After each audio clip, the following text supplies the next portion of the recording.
The cabin lights were dimmed low, that soft artificial dusk airlines used to trick tired minds into rest, and in row 10 a man slept the kind of sleep that only comes from exhaustion that has gone on too long. His head leaned slightly toward the window, jaw unshaven, hoodie pulled up like a shield. His hands were rough, scarred in small quiet ways, resting loosely in his lap as the plane cut through the night sky. To everyone around him, he was just another worn-out passenger, another single dad grabbing sleep wherever life allowed it.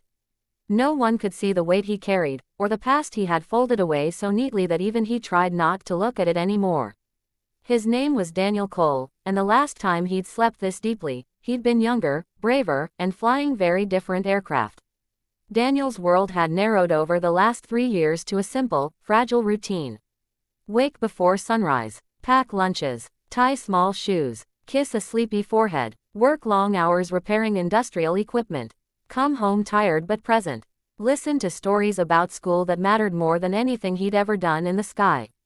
Since his wife died, life had become less about ambition and more about endurance. Survival, love distilled down to its purest form. He didn't dream anymore, not really. He didn't plan beyond next week.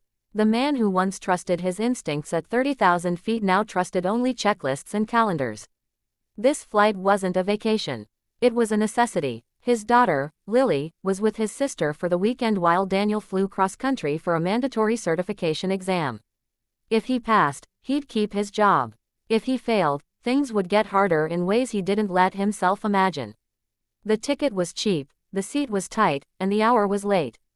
Sleep came fast. Somewhere above the clouds, the calm broke. It began subtly, the way real danger often does. A slight change in engine tone.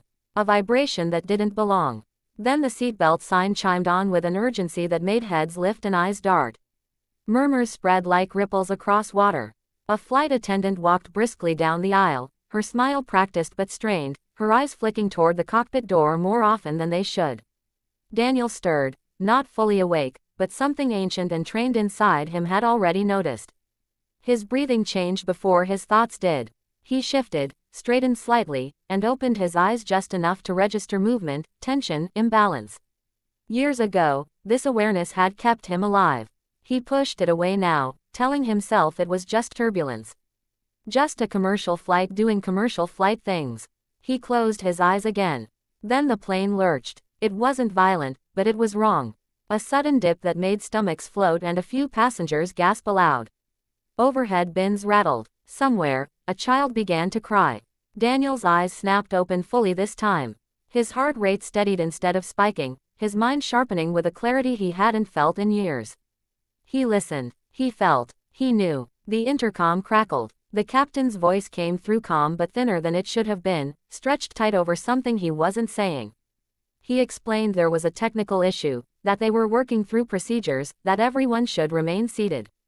Standard words. Reassuring words. Words Daniel himself had used in a different uniform, in a different life. Minutes passed, heavy and slow. The plane adjusted course, banking more sharply than comfort allowed. Another vibration rolled through the fuselage, stronger this time. The flight attendants' faces lost their polish. One of them braced herself against a seat, eyes wide for just a heartbeat before she caught herself. Daniel felt it settle into his bones. This wasn't routine. This wasn't a simple fault. Something had gone very wrong. When the intercom came alive again, it wasn't with reassurance. There was a pause, a breath taken somewhere far ahead of them, and then the captain spoke words no passenger ever expects to hear. He asked if there was a combat pilot on board. For a moment, the cabin froze in collective disbelief. People looked around, unsure if they'd heard correctly. A nervous laugh escaped somewhere, brittle and misplaced. Daniel didn't move at first. His chest tightened, not with fear, but with memory. The cockpit, the smell of fuel and metal, the weight of responsibility. The day he'd walked away and promised himself he'd never carry that burden again. He thought of Lily, her laugh, the way she asked him if planes ever got scared of the sky. He'd told her no, that planes were brave, but people inside them sometimes were. The captain's voice came again, clearer now, more urgent. They had lost primary flight controls due to a cascading system failure. The co-pilot was injured during a sudden maneuver. Autopilot was unstable. They needed someone who understood high-stress manual control, someone who could assist, advise, help keep the aircraft steady while they attempted an emergency descent. Daniel felt every eye slowly begin to search the cabin, desperation blooming in strangers' faces. He stayed seated, fists clenched, mind racing through a battle he didn't want to fight. He wasn't that man anymore. He hadn't flown in years. His license was expired. His hands fixed machines now, not destiny. And yet his body remembered things his fear tried to forget. The plane shuddered again, harder, and something inside him broke open. He stood. It wasn't dramatic. No swelling music, no grand announcement. Just a tired man in a hoodie rising from row 10, heart pounding, knees steady, past colliding with present. He raised his hand slightly, like a student answering a question he'd hoped wouldn't be asked. A flight attendant rushed toward him, relief and terror warring on her face. He spoke quietly, introducing himself, explaining who he used to be. She listened like it was the most important information in the world, because right then, it was. She led him forward, past rows of silent passengers who watched him with something like hope and something like fear. He didn't look at them. He couldn't. He was thinking of one small girl who believed her father could fix anything. The cockpit door opened, and the world Daniel had buried surged back to life. The captain looked exhausted, sweat darkening his collar. The co-pilot was slumped, conscious but clearly hurt. Screens flickered. Alarms chimed in irregular patterns. Daniel didn't freeze. He didn't hesitate. He stepped into the chaos and felt something align inside him, a sense of purpose so sharp it almost hurt. He didn't take control. He didn't overstep. He listened, assessed, spoke when needed. He guided hands, suggested angles, reminded the captain of old techniques meant for worst-case scenarios. His voice stayed steady even as his heart screamed. This wasn't about proving anything. This was about getting everyone home. Minutes stretched into something elastic and unreal. The plane fought them. Wind shear buffeted the wings. Warning lights flared and died. At one point, the aircraft dropped suddenly, and Daniel felt his breath catch as Lily's face flashed behind his eyes. He pushed it down. Fear could wait. Lives couldn't. Slowly, painstakingly, control returned in fragments. Enough to stabilize. Enough to descend. Enough to aim for a strip of concrete waiting far below like a promise. When the wheels finally touched the runway, it wasn't graceful. It was hard and loud and terrifying, but it was real. The plane slowed, stopped. Silence fell, heavy and disbelieving, and then the cabin erupted.